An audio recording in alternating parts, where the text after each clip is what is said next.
Hello, one and all. It's the Peak Signing Agents podcast with me, DVO, Derek Van Otten, trying to bring you more golden nuggets to help you become the best notary signing agent you can be. And that reminds me of what this topic is about this week. And that is helping you become the best, the peak, the pinnacle of a notary public in your area. All right. First of all, though, I hope you are having a fabulous holiday weekend.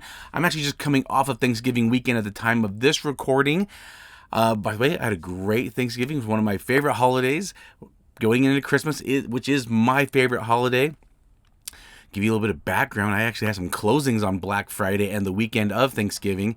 I didn't want to do it at first, but I thought, why not? People will be out shopping. There'll be less traffic on the roads at that time. And it was true. There was not much traffic. There was snowing though, and that's when I was like, oh, maybe I shouldn't have done that. But that's okay. It was a quick one. Didn't take very long, and so I did closings on Friday and Saturday, and I did my notary meetup for my local area, which I posted on that last episode previously. So that's what I'm up to. Hope you've got some fun things going on. Hope you're being thankful, being reminded of the things that we should be thankful for, whether it's business, health, family, friends, whatever it is. Just take a minute to just remind yourself of things that you are thankful for and people you are thankful for. So anyway, I just thought I want to share that first of all. And if you're watching YouTube, I am recording in the mobile office, and right next to me is a car seat because I took my little one to school this morning, and that was fun. I don't get to do that very often, so when I do, I kind of enjoy that a little bit. A little alone time as we talk and take her to school. But anyway, let's get into the topic this week. And it was a social media post that I saw. Somebody posted this, and it said, according to a video I saw on TikTok, we, as notaries, can do this. And they were wrong. So I actually try to find that post so I can read it on this. And I'm not bashing anyone, by the way. I'm not trying to bash this person, but they were totally off. But it did give me an idea for this episode, which is know your state's laws. It is so important that we understand our state's laws and what we are allowed to do and not to do. It is so important that we know our laws. It's so important.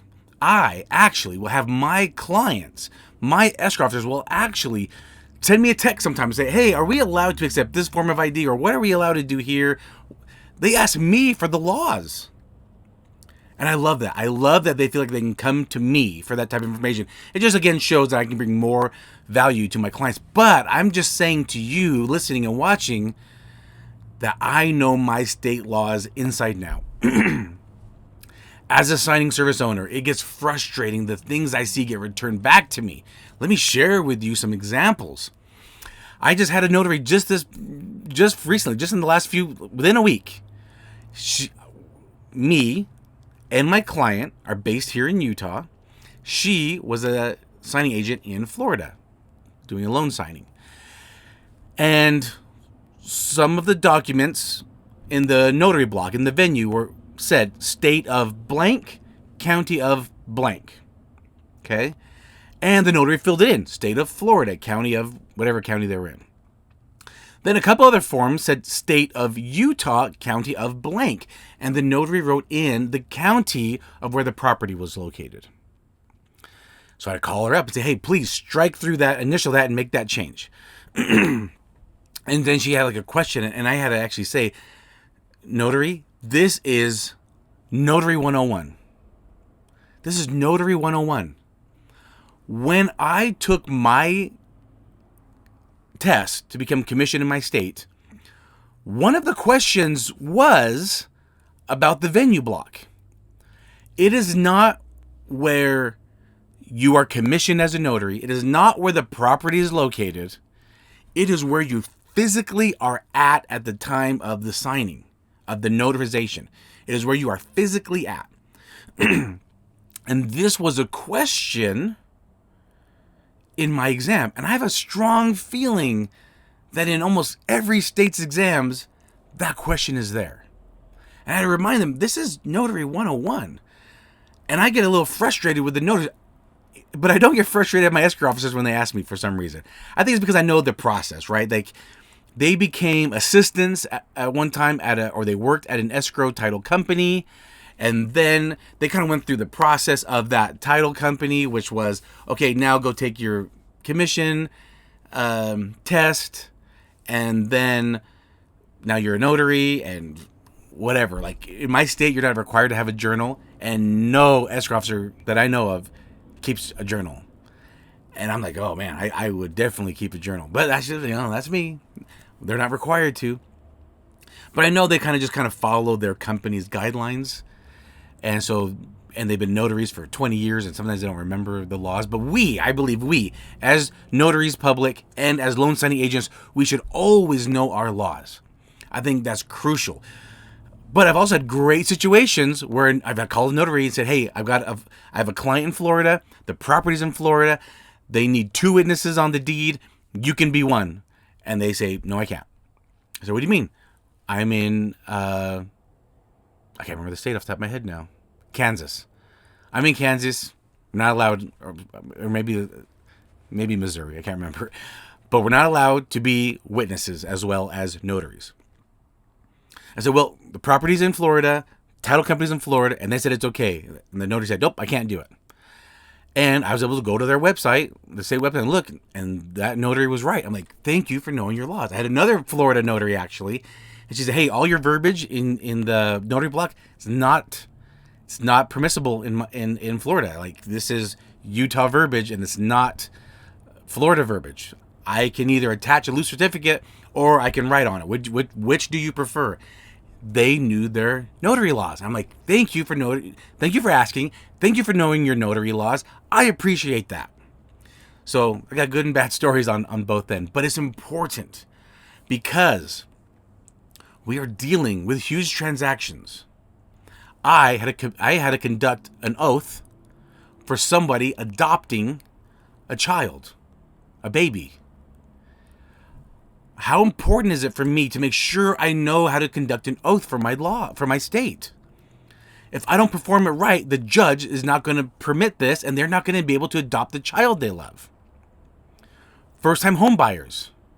If I don't perform the package correctly and have them sign and notarize it properly, they don't get their first home. I just had a recent situation. It was time sensitive because if it wasn't done properly, they were getting foreclosed on the next day. I didn't have any wiggle room of error to make on the documents because they would lose their home. Do you see how important it is? It is so important that we know our state's laws. It is so important. So, this notary that posted this comment, hey, according to TikTok, a video I saw, I'm not bashing this notary. They might not be a commissioned notary yet, okay? They might just be thinking about it, and they joined this social media group, and they has this question. They might have a lot of questions, and I don't know why this question was taken down. I don't know if they got their answer or if they were getting bashed in the comments. I don't know. But one comment I did like.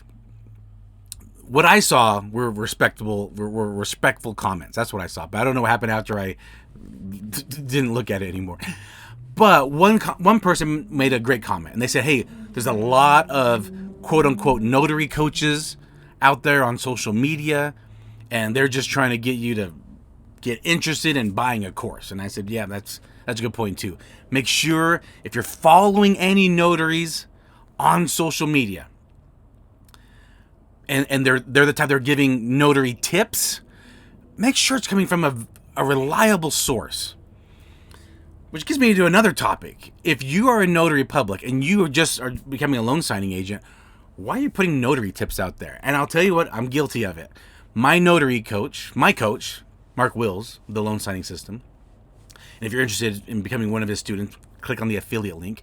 But anyway, he told me I'm actually trying to restructure my social media because I was just trying to attract everybody on social media. I was trying to attract real estate agents, mortgage officers, loan officers, escrow officers, title officers, notaries because of the podcast, because of the YouTube channel.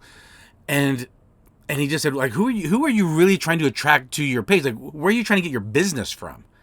And I said, real estate agents, title escrow officers. He's like, well, then focus your social media to them. Don't focus. He's like, are you trying to become a notary coach? I said, no.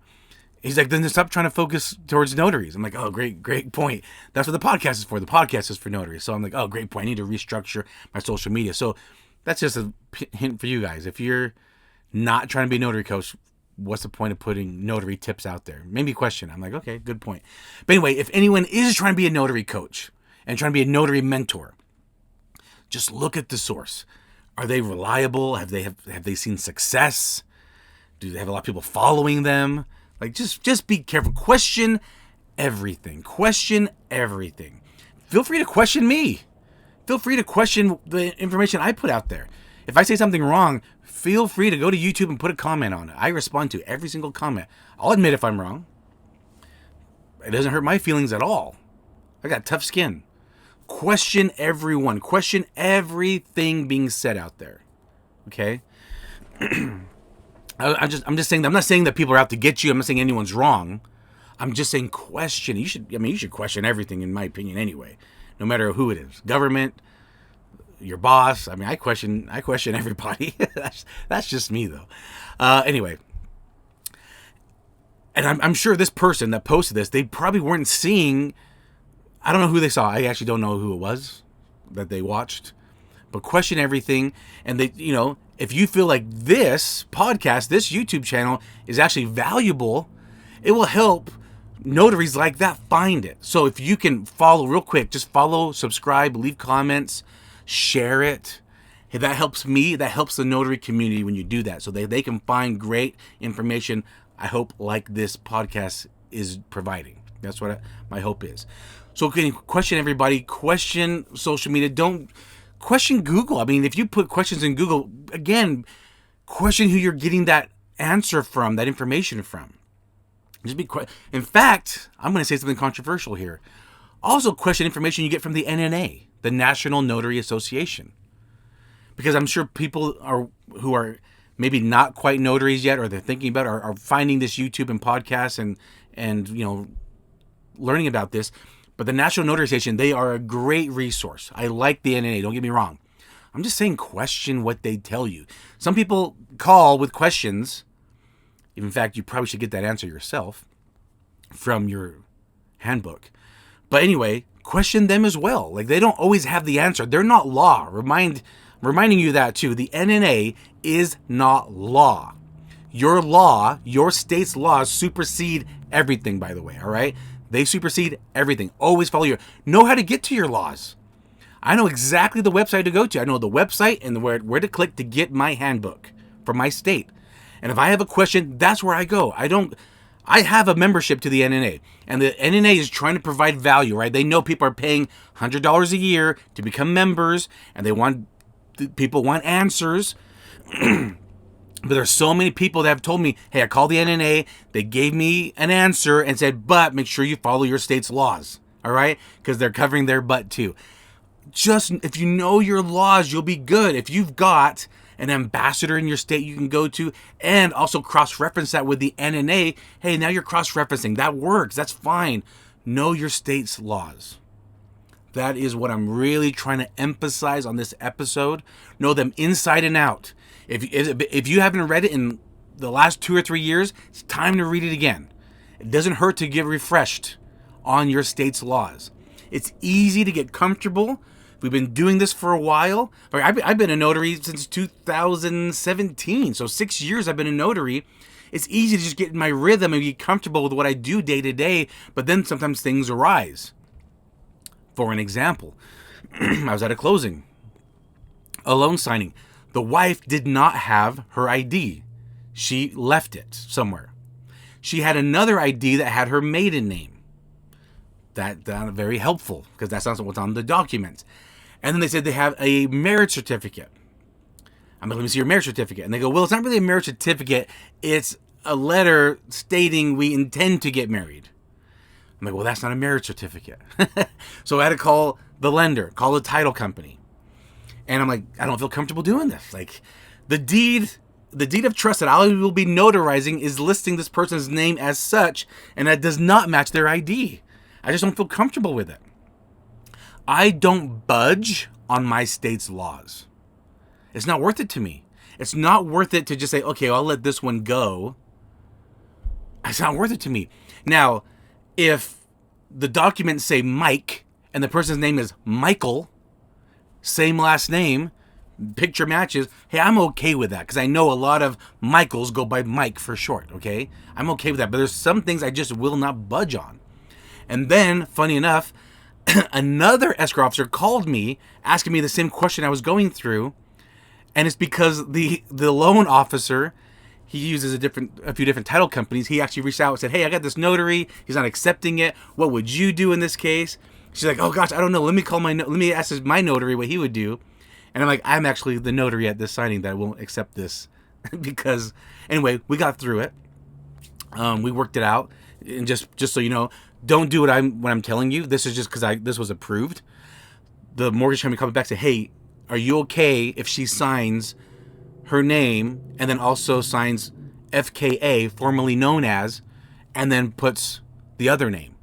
That way, that's how the documents are, and that's the ID you have. Are you okay with that? Say, yeah, I'm okay with that. I'm okay if she's signing her name two different ways. One matching the ID and one matching the documents. I'm okay with that. But I had the approval, so don't go do that. I had the approval to do that. Anyway, I just thought that was a little funny. But I'll wrap this up. I know it's a little shorter episode, but that post made me think of you all and saying, hey, just know your notary laws. Make sure you know them really well, inside and out. Be the go-to for your clients, that they know that they can trust you to know your laws, and don't budge on the laws, because you are a peak signing agent. And you know that the law is the most important. It's not worth losing your commission, losing your stamp over. It's not worth it. One signing just to give a little leeway is not worth it. All right? Keep being awesome. You are awesome. Catch you next episode. Bye.